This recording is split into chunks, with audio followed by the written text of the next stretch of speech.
મિત્રો 12 જ્યોતિર્લિંગમાંનું એક મંદિર એટલે કે સોમનાથ મહાદેવનું મંદિર. સોમનાથ મહાદેવનું મંદિર કેટલી વખત બને છે અને કોણ એને બનાવે છે? સૌ પ્રથમ જે સોમનાથનું મંદિર બને છે એને ચંદ્રદેવ બનાવે છે અને સંપૂર્ણ મંદિર સોનાનું બનાવે છે. અને જ્યારે બીજી વખતે મંદિર બને છે એને દશાનંદ રાવણ બનાવે છે, સંપૂર્ણ ચાંદીનું મંદિર બનાવે છે.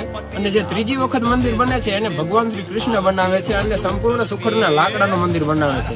અને ચોથી વખત જ્યારે મંદિર બને છે તે ભીમદેવ સોલંકી બનાવે છે અને પથ્થરનું બનાવે છે. અને પાંચમી વખત જે મંદિર જે હાલમાં મંદિર છે એને સરદાર વલ્લભભાઈ પટેલ બનાવડાવે છે. ભગવાન શ્રી કૃષ્ણે ત્રીજી વખત જે સુખડના લાકડાનું સોમનાથનું મંદિર બનાવ્યું હતું એને 7 જાન્યુઆરી 1026 ના રોજ મોહમ્મદ ગજની સંપૂર્ણ આગમાં સળગાવી દે છે અને એ સમયે 15 કરોડની સંપત્તિ લૂંટે છે.